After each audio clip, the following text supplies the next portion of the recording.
Y nuestro programa, Punto de Encuentro, se halla precisamente en esta oportunidad en compañía de un intelectual que ustedes conocen. Conoció a Hugo Chávez y conoció a Fidel Castro, Ignacio Ramonet. Bienvenido. Bienvenido, gracias Boris, muy contento de estar aquí contigo. Año 2018 es un año de grandes retos para la revolución bolivariana y obviamente hay muchos que apuestan al fracaso de lo que comenzó Hugo Chávez. ¿Cómo ve usted la situación del país? Bueno, la situación del país es la situación de un país muy atacado, un país al que se le ataca como no se ha atacado a ninguna otra revolución, incluyendo a la revolución cubana, porque este ataque lleva ya tantos años como la revolución, empezó con Chávez y se intensificó hace 5 años, sobre todo después de la elección del presidente Nicolás Maduro. Es un ataque político, es un ataque mediático, es un ataque económico extremadamente violento, es un ataque financiero. Por consiguiente, digamos que la perspectiva es una perspectiva que sigue siendo de lucha, pero hay que ser muy optimistas porque estos ataques empezaron hace 5 años y eso no ha impedido a la revolución de seguir caminando, de seguir obteniendo toda una serie de victorias. El presidente Nicolás Maduro ha tenido una política social perfectamente admirable. El año pasado hubo 3 elecciones y se ganaron las 3 elecciones, el gobierno ganó las 3 elecciones. Por consiguiente, la batalla democrática la gana el gobierno, la batalla de la justicia social la gana el gobierno, la batalla del apoyo y de las realizaciones prometidas por la revolución bolivariana las gana también el gobierno. En el año 2017, el presidente Nicolás Maduro dio una sorpresa, porque muchos pensaban que la guarimba iba a tener éxito, esta violencia desmedida que se vio en las calles. Y sin embargo, Nicolás Maduro, con el llamado a la Asamblea Nacional Constituyente, le dio un golpe estratégico a la oposición y desarticuló completamente a la oposición venezolana y a la violencia. ¿Cree usted que en este año 2018, con esta elección presidencial, las presiones de Estados Unidos, Nicolás Maduro nuevamente dará la sorpresa? Bueno, la sorpresa ya la ha dado, ¿verdad? Fijando las elecciones, teniendo la generosidad, yo creo, política de retrasar las elecciones, estaban fijadas al 22 de abril y se han retrasado al 20 de mayo con el apoyo del Consejo Nacional Electoral.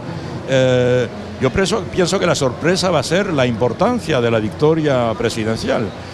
Se está viendo el apoyo popular, se está viendo masivamente cómo la gente se está inscribiendo para votar y por consiguiente yo creo que una de las sorpresas de este año va a ser esa. La otra gran sorpresa, yo creo que el presidente tiene en la manga, tiene preparado una serie de decisiones de tipo económico que van a aportar soluciones ante, digamos, los efectos de la lucha económica, la guerra económica que se lleva a cabo y la guerra financiera. El petro fue una gran victoria ya el año pasado, ¿verdad?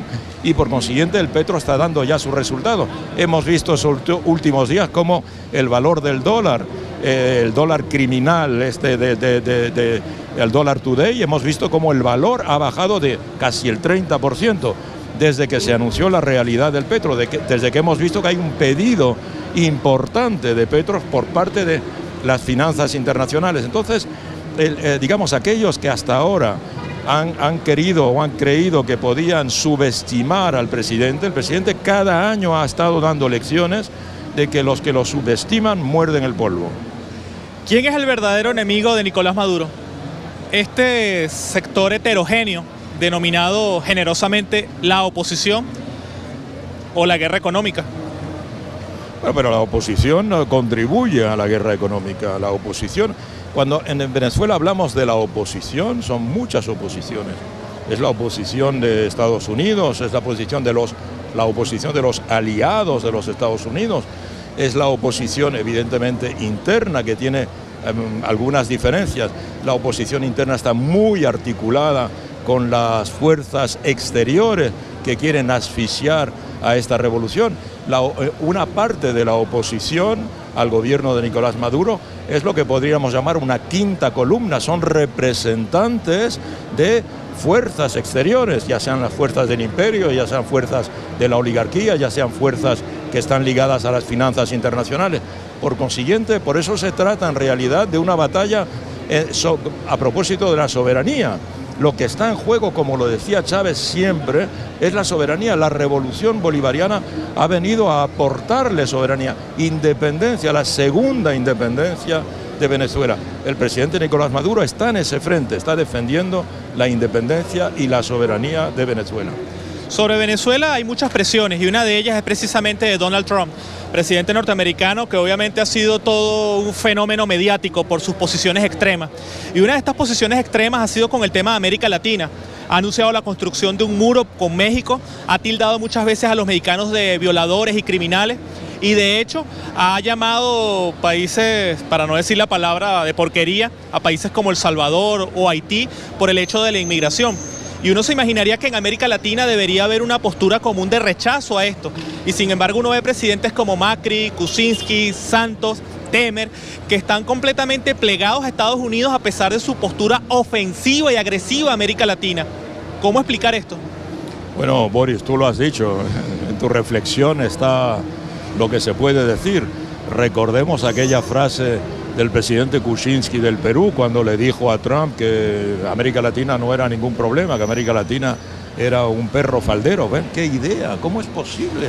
¿Cómo es posible que un latinoamericano, un dirigente latinoamericano, un presidente latinoamericano, hoy día, en aquel momento era el 2017, pueda decir semejante cosa de América Latina, cuando América Latina representa una lucha de más de un siglo precisamente para no depender de los Estados Unidos, que han tenido siempre la intención de controlar este continente, de controlarlo económicamente por lo menos, o controlarlo políticamente con ayuda de intervención militar. Trump yo creo que globalmente no conoce América Latina. Hay que decir que, mira, Trump ya está elegido hace ya más de año y medio y aún no ha visitado ningún país latinoamericano, ninguno, ni siquiera México, porque fue antes de su elección.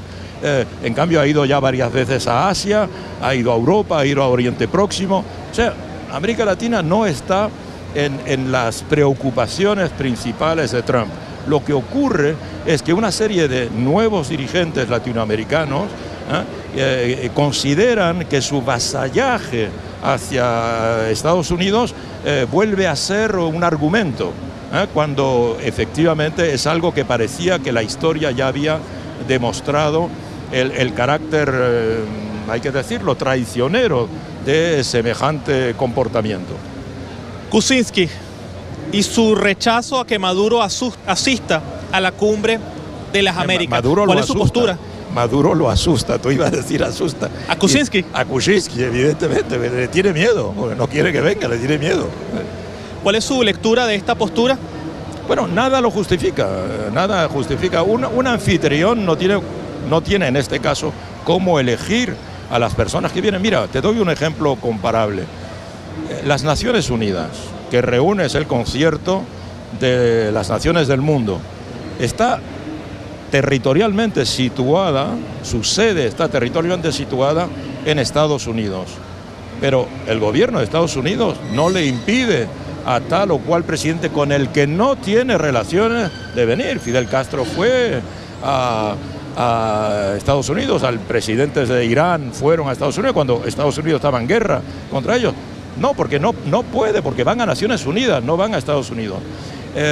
Los presidentes que acuden a Lima no acuden al Perú, acuden a la Cumbre de las Américas, que es una cumbre para todos los miembros de la OEA. Y Venezuela es miembro de la OEA, tiene derecho de acudir, evidentemente, es un derecho elemental, ni siquiera hay que decirlo. Entonces, Kuczynski no está en su papel de anfitrión. Efectivamente, él lo que tiene es que poner la mesa, preparar la acogida, instalar la logística y punto, no tiene nada que decir. Él no dirige la OEA, ¿verdad? Bueno, el secretario general es Almagro, no es forzosamente un amigo de Venezuela, pero Almagro no ha dicho que el presidente Nicolás Maduro no debe ir. ¿Tiene sentido la OEA? Mire, la OEA, como usted sabe, Che Guevara la definía como el Ministerio de Colonias de los Estados Unidos. Cuba, que fue expulsada de la OEA hace 2 o 3 años, precisamente en una cumbre de las Américas en Panamá, porque las cumbres de las Américas tienen tienen un carácter un poco particular, con diferencia de una cumbre de la OEA, porque asiste Estados Unidos. Pedían que Cuba reintegrase, y Cuba no ha reintegrado a la OEA y no tiene nada que hacer. Ha habido declaraciones del presidente Raúl Castro, del ministro de Asuntos Exteriores, Bruno, que ha declarado que efectivamente ellos no tienen la intención de regresar a la OEA. Ya estamos llegando al final de esta entrevista y obviamente este año, como todos los años electorales, se genera mucha expectativa, ya que la elección del presidente de la República en buena medida determina la orientación estratégica de una nación. Y en Venezuela obviamente la variación que puede haber entre derecha e izquierda es completa y abismalmente diferente. En opinión de Ignacio Ramonet, ¿qué va a ocurrir en Venezuela en este año electoral 2018? Bueno, va a ocurrir una batalla electoral. Yo espero que algunas de las fuerzas políticas de la oposición reflexionen y se integren, porque la batalla es esta, y la batalla hay que darla en el momento de las elecciones, que no rehuyan el debate, que no rehuyan la discusión, que vayan a elecciones que tanto reclamaron hasta hace muy poco. Se reclamaba en elecciones y hasta en algunos casos elecciones inmediatas, se quería ya elecciones inmediatas. Bien, hay elecciones. El presidente ha creado las condiciones para que otras fuerzas puedan integrarse y ahí es donde se debe dar el debate, no en otro lugar. No se puede hacer el debate en las calles, en los conflictos, en las guarimbas. Eso no tiene sentido en un país democrático como Venezuela, donde la oposición existe, donde los medios de oposición existen, donde la vida electoral puede desarrollarse normalmente, bueno, con las dificultades que puede haber en muchos países. Pero Venezuela no es Honduras. Pero en Venezuela hay elecciones y estas elecciones, además, todos los observadores internacionales están invitados a venir a ver las elecciones. Por consiguiente, yo espero que estas elecciones se desarrollen completamente normalmente y que el mundo por fin vea la realidad de lo que ocurre en Venezuela, contrariamente a las campañas que se desarrollan de propaganda contra las autoridades venezolanas legítimas y democráticamente elegidas. Bien, Ignacio Ramonet, en Punto de Encuentro, en una entrevista que nos ha concedido a propósito de la situación que se vive en nuestro país.